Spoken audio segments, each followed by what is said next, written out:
أعوذ بالله من الشيطان الرجيم. بسم الله الرحمن الرحيم.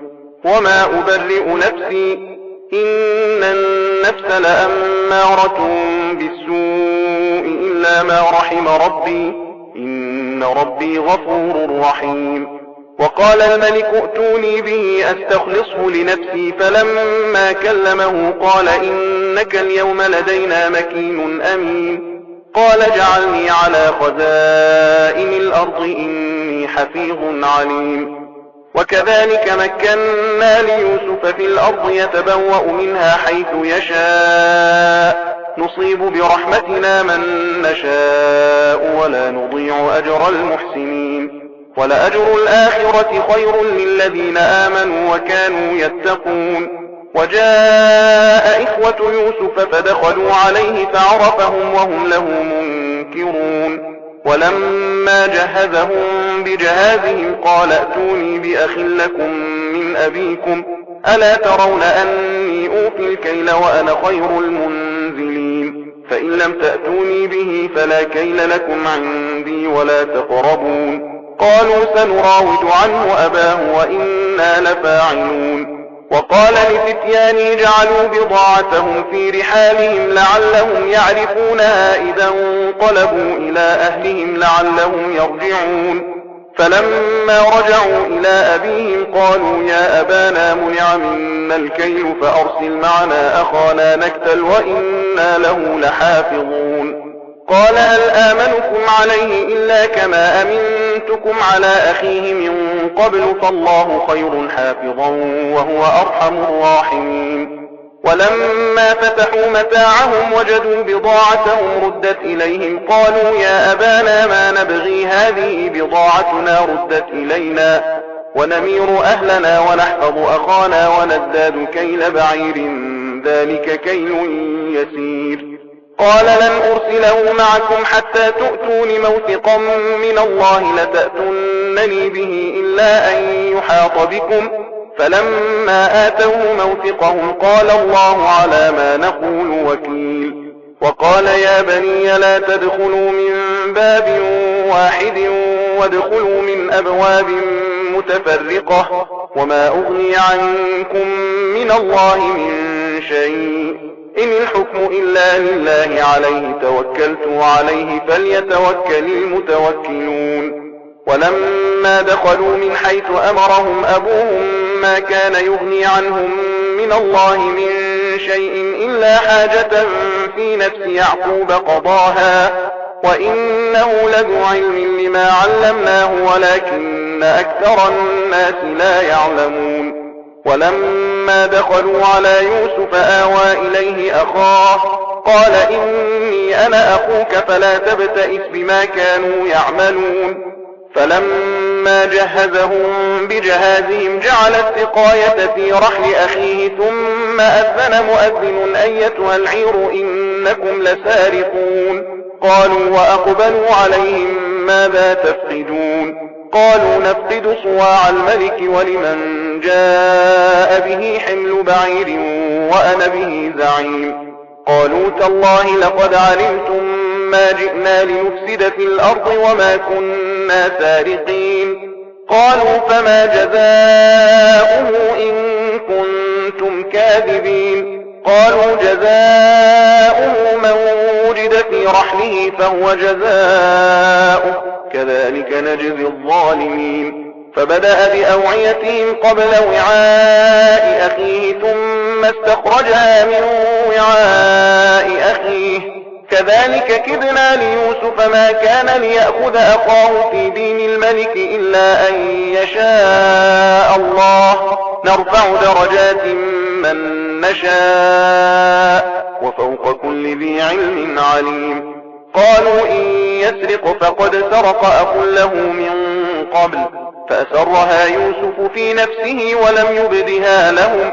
قال أنتم شر مكانا والله أعلم بما تصفون. قالوا يا أيها العزيز إن له أبا شيخا كبيرا فخذ أحدنا مكانه إنا نراك من المحسنين.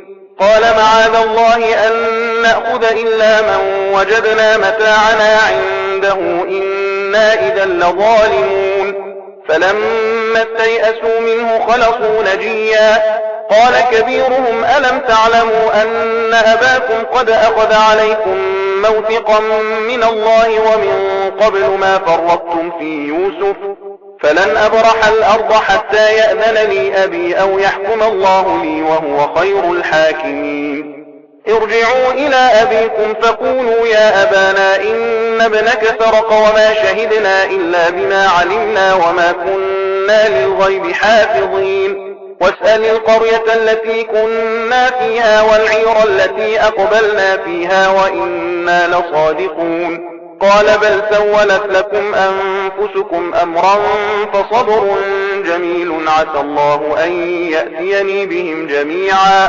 إنه هو العليم الحكيم وتولى عنهم وقال يا أسفا على يوسف وابيضت عيناه من الحزن فهو كظيم قالوا تالله تفتأ تذكر يوسف حتى تكون حرضا أو تكون من الهالكين قال إنما أشكو بثي وحزني إلى الله وأعلم من الله ما لا تعلمون يا بني يذهبوا فتحسسوا من يوسف وأخيه ولا تيأسوا من روح الله إنه لا ييأس من روح الله إلا القوم الكافرون فلما دخلوا عليه قالوا يا أيها العزيز مسنا وأهلنا الضر وجئنا ببضاعة مزجاة فأوف لنا الكيل وتصدق علينا إن الله يجزي المتصدقين قال هل علمتم ما فعلتم بيوسف وأخيه إذ أنتم جاهلون قالوا أئنك لأنت يوسف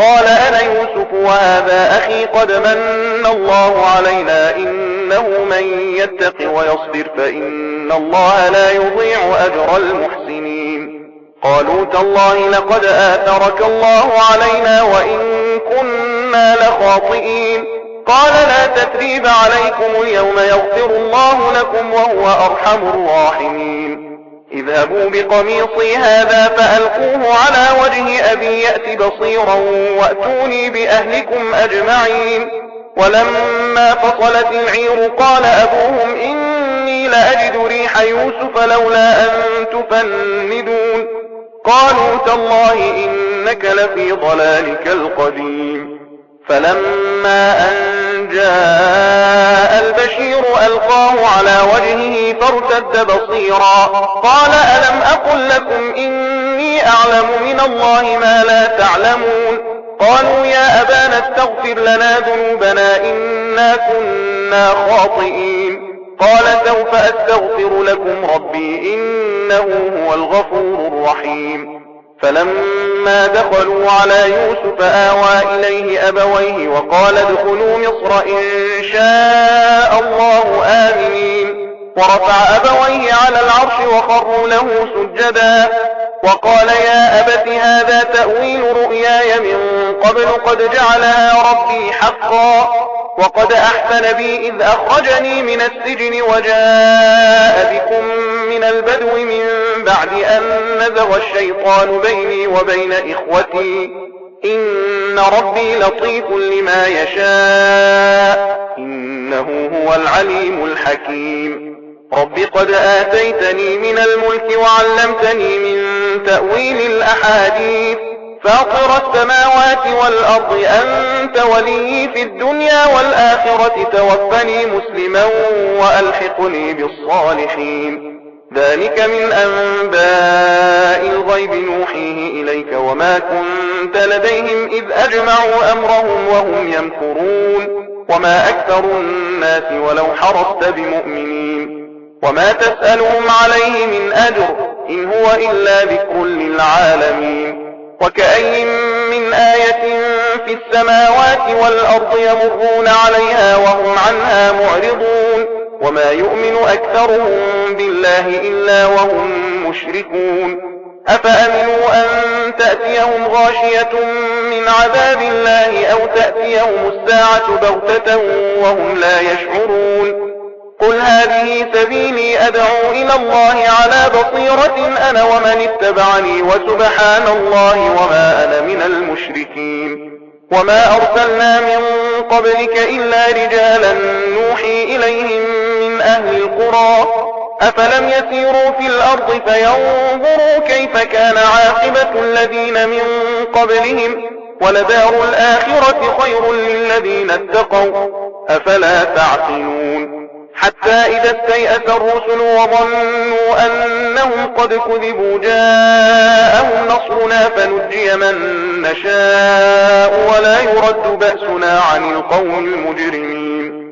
لقد كان في قصصهم عبرة لأولي الألباب ما كان حديثا يفترى ولكن تصديق الذي بين يديه وتفصيل كل شيء وهدى ورحمة لقوم يؤمنون.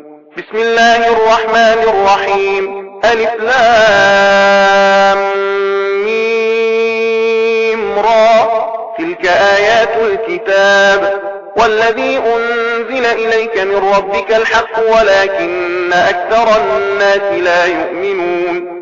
الله الذي رفع السماوات بغير عمد ترونها ثم استوى على العرش وسخر الشمس والقمر كل يجري لأجل مسمى يدبر الأمر يفصل الآيات لعلكم بلقاء ربكم توقنون.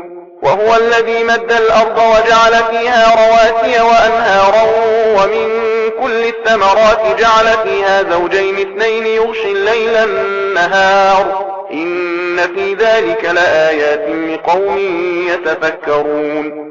وفي الأرض قطع متجاورات وجنات من أعناب وزرع ونخيل صنوان وغير صنوان يسقى بماء واحد ونفضل بعضها على بعض في الأكل إن في ذلك لآيات لقوم يعقلون.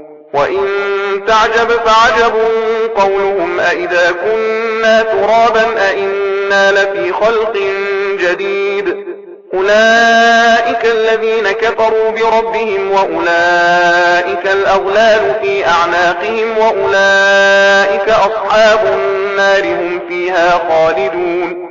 ويستعجلونك بالسيئة قبل الحسنة وقد خلت من قبلهم المثلات وإن ربك لذو مغفرة للناس على ظلمهم وإن ربك لشديد العقاب.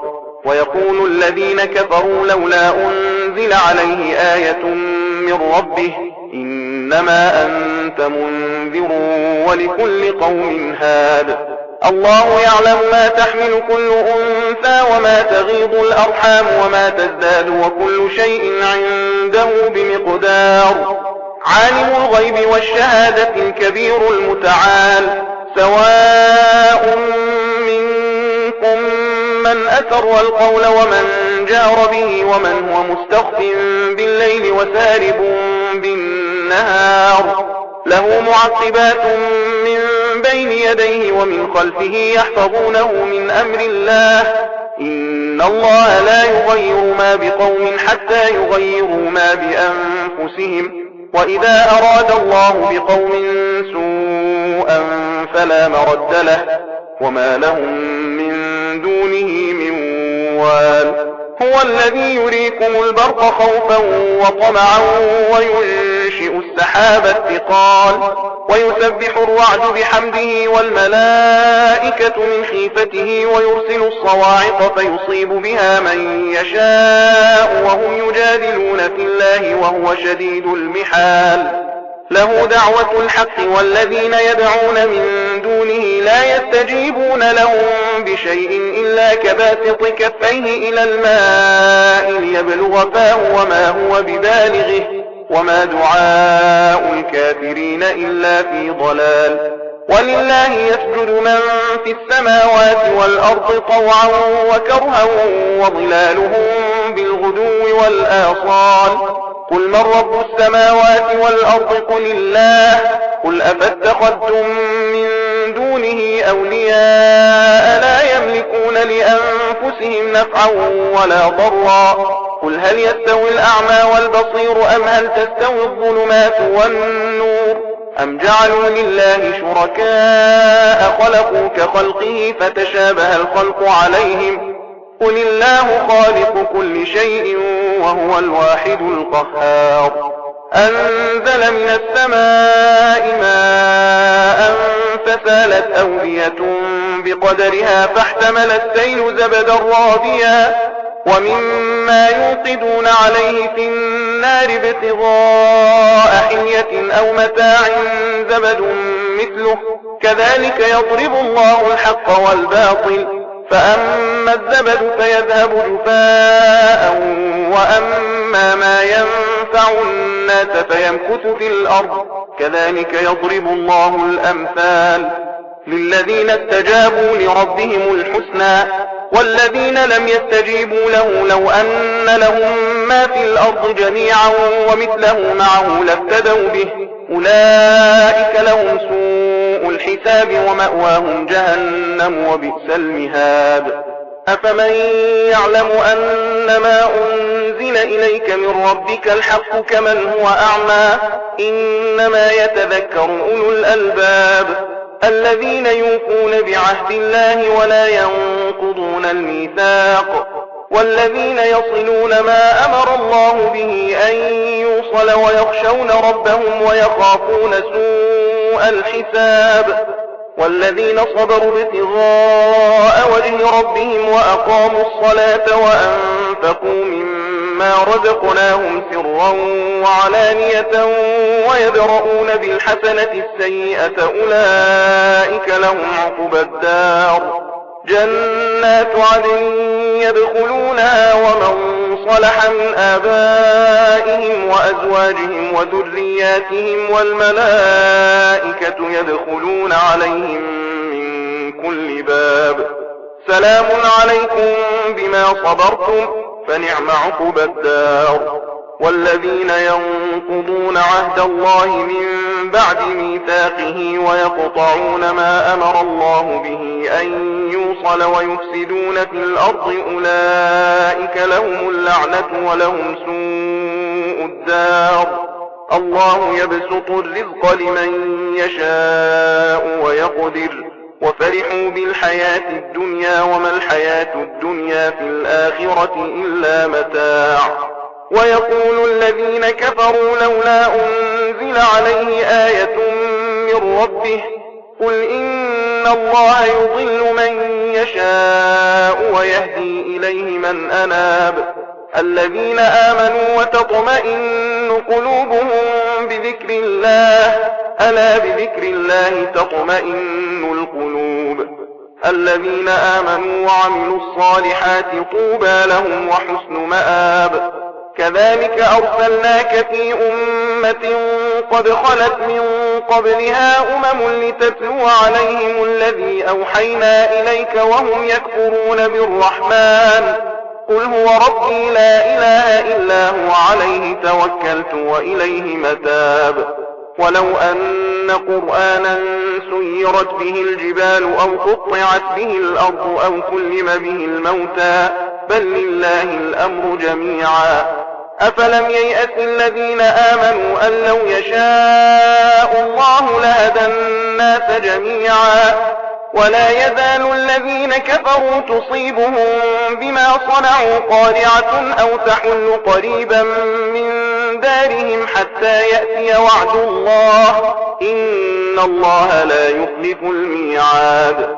ولقد استهزئ برسل من قبلك فأمليت للذين كفروا ثم أخذتهم فكيف كان عقاب أفمن هو قائم على كل نفس بما كسبت وجعلوا لله شركاء قل سموهم أم تنبئونه بما لا يعلم في الأرض أم بظاهر من القول بل زين للذين كفروا مكرهم وصدوا عن السبيل ومن يضلل الله فما له من هاد لهم عذاب في الحياة الدنيا ولعذاب الآخرة أشق وما لهم من الله من واق مثل الجنة التي وعد المتقون تجري من تحتها الأنهار أكلها دائم وظلها تلك عقبى الذين اتقوا وعقبى الكافرين النار.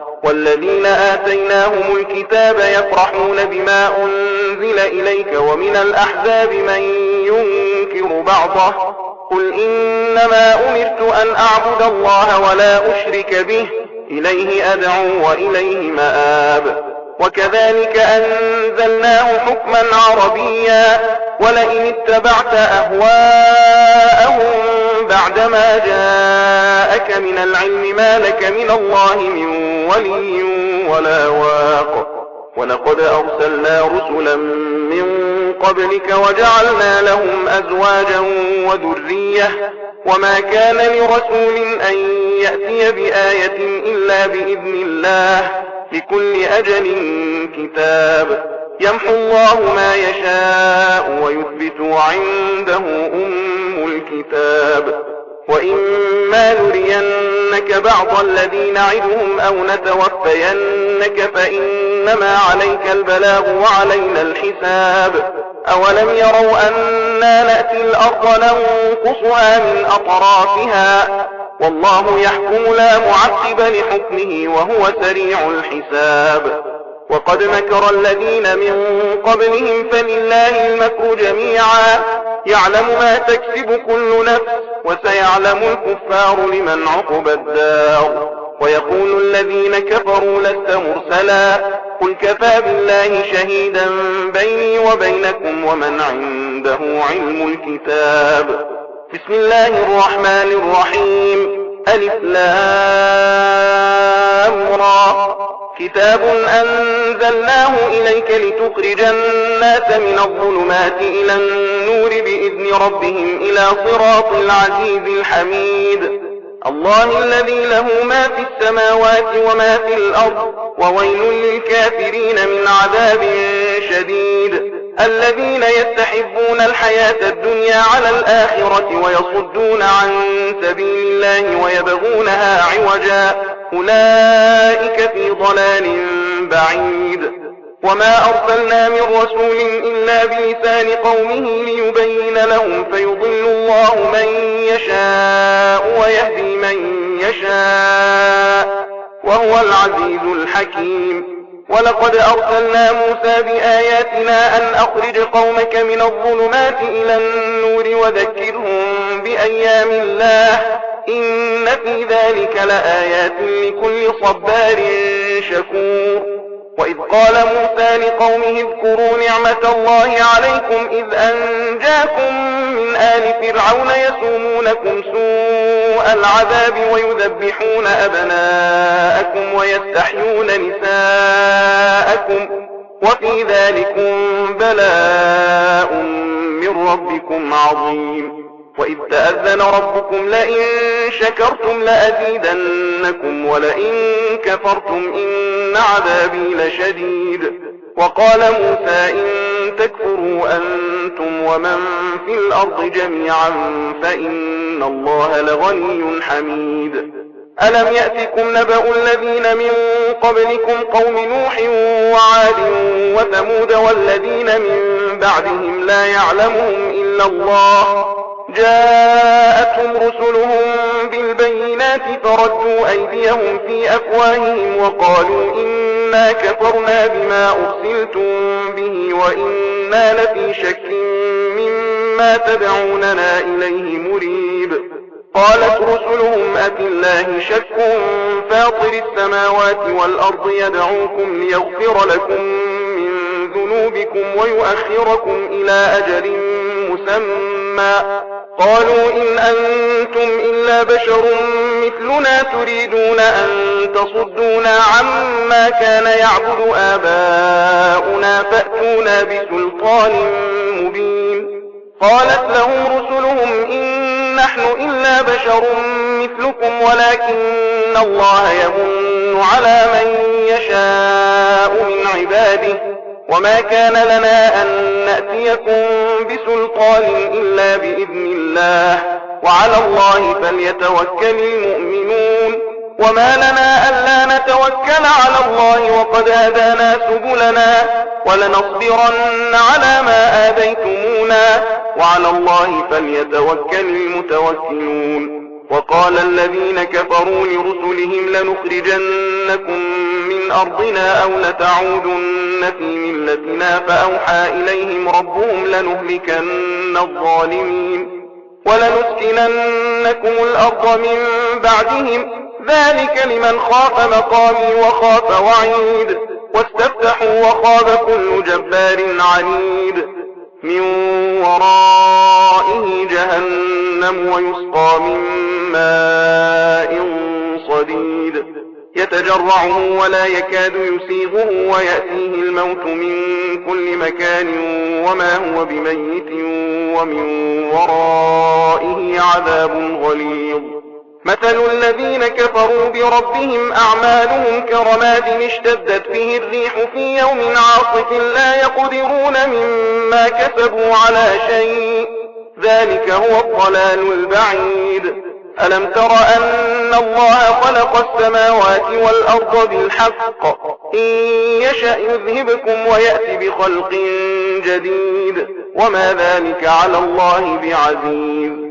وبرزوا لله جميعا فقال الضعفاء للذين استكبروا إنا كنا لكم تبعا فهل أنتم مغنون عنا من عذاب الله من شيء قالوا لو هدانا الله لهديناكم سواء علينا أجزعنا أم صبرنا ما لنا من محيص.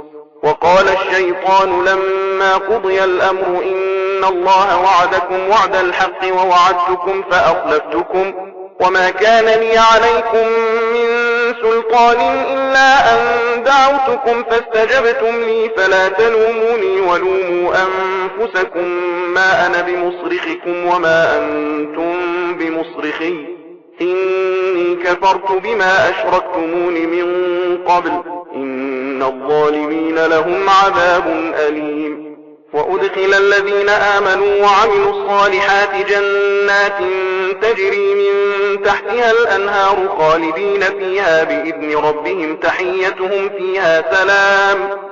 ألم تر كيف ضرب الله مثلا كلمة طيبة كشجرة طيبة أصلها ثابت وفرعها في السماء تؤتي أكلها كل حين بإذن ربها ويضرب الله الأمثال للناس لعلهم يتذكرون.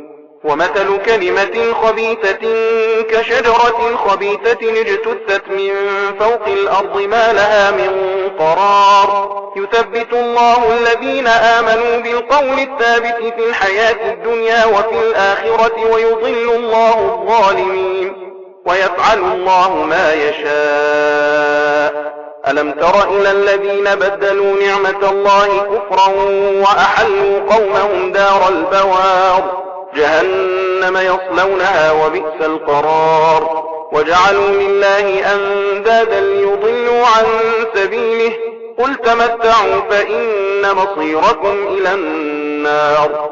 قل لعبادي الذين آمنوا يقيموا الصلاة وينفقوا مما رزقناهم سرا وعلانية من قبل أن يأتي يوم لا بيع فيه ولا خلال. الله الذي خلق السماوات والأرض وأنزل من السماء ماء فأخرج به من الثمرات رزقا لكم وسخر لكم الفلك لتجري في البحر بأمره وسخر لكم الأنهار وسخر لكم الشمس والقمر دائبين وسخر لكم الليل والنهار وآتاكم من كل ما سألتموه وإن تعدوا نعمة الله لا تحصوها إن الإنسان لظلوم كفار. وإذ قال إبراهيم رب اجعل هذا البلد آمنا واجنبني وبني أن نعبد الأصنام رب إنهن أضللن كثيرا من الناس فمن تبعني فإنه مني ومن عصاني فإنك غفور رحيم. ربنا إني أسكنت من ذريتي بواد غير ذي زرع عند بيتك المحرم ربنا ليقيموا الصلاة فاجعل أفئدة من الناس تهوي إليهم وارزقهم من الثمرات لعلهم يشكرون ربنا إنك تعلم ما نخفي وما نعلن وما يخفى على الله من شيء في الأرض ولا في السماء الحمد لله الذي وهب لي على الكبر إسماعيل وإسحاق إن ربي لسميع الدعاء رب اجعلني مقيم الصلاة ومن ذريتي ربنا وتقبل دعاء ربنا اغفر لي ولوالدي وللمؤمنين يوم يقوم الحساب ولا تحسبن الله غافلا عما يعمل الظالمون إنما يؤخرهم ليوم تشخص فيه الأبصار مهطعين مقنعي رؤوسهم لا يرتد إليهم طرفهم وأفئدتهم هواء وأنذر الناس يوم يأتيهم العذاب فيقول الذين ظلموا ربنا أخرنا إلى أجل قريب نجب دعوتك ونتبع الرسل أولم تكونوا أقسمتم من قبل ما لكم من زوال وسكنتم في مساكن الذين ظلموا أنفسهم وتبين لكم كيف فعلنا بهم وضربنا لكم الأمثال وقد مكروا مكرهم وعند الله مكرهم وإن كان مكرهم لتزول منه الجبال فلا تحسبن الله مخلف وعده رسله إن الله عزيز ذو انتقام يوم تبدل الأرض غير الأرض والسماوات وبرزوا لله الواحد القهار وترى المجرمين يومئذ مقرنين في الأصفاد سرابيلهم من قطران وتغشى وجوههم النار ليجزي الله كل نفس ما كسبت إن الله سريع الحساب هذا بلاغ للناس ولينذروا به وليعلموا أنما هو إله واحد وليذكر أولو الألباب صدق الله العليم